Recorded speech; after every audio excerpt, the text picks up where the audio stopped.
8 € de plus sur la bouteille de rhum, c'est la hausse que pourrait représenter la taxe supplémentaire sur les alcools forts à La Réunion.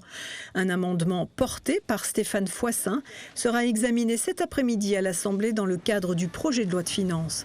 Mais qu'en pensent les consommateurs réunionnais? C'est horrible. Ça fait cher quand même.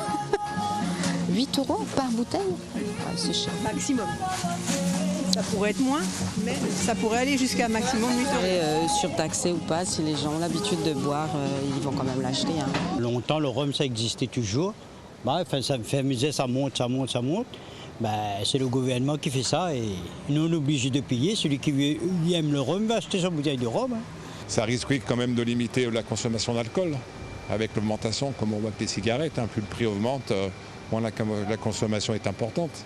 Enrayer la dépendance à l'alcool, c'est le but recherché. Encouragé par le département qui l'encaissera, cette taxe n'est pas du goût de la région, ni des acteurs de la filière rhum. Ça va ramener le prix de la bouteille de rhum produit localement à quasiment au même niveau qu'une production, qu'un alcool importé. Donc ce qui va se passer, il y aura, on va dire, un achat de rhum et de boissons spiritueuses qui sera reporté sur les alcools importés sans forcément un effet sur les addictions. Et c'est ça notre crainte aujourd'hui. Pour le député Philippe Naillet, l'heure n'est plus à tergiverser. Il faut agir. Dans ce débat-là, pour moi, ce qui est prioritaire, c'est la santé des Réunionnais. C'est les questions de santé publique.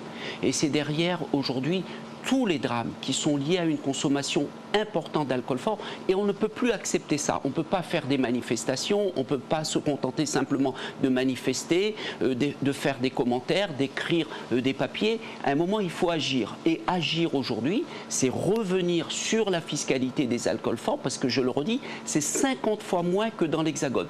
Et je me répète, pour que chacun comprenne bien qu'on n'est pas des irresponsables, que je ne suis pas un irresponsable lorsque je défends la taxation des alcools forts. Ça va s'appliquer à tous les produits, première chose. Deuxième chose que je dis, c'est que le taux ou les taux seront décidés chaque année dans la concertation la plus large avec tous les acteurs concernés. Entre protéger la santé publique et protéger les emplois, la raison des uns ignore celle des autres. Le compromis sera de mise.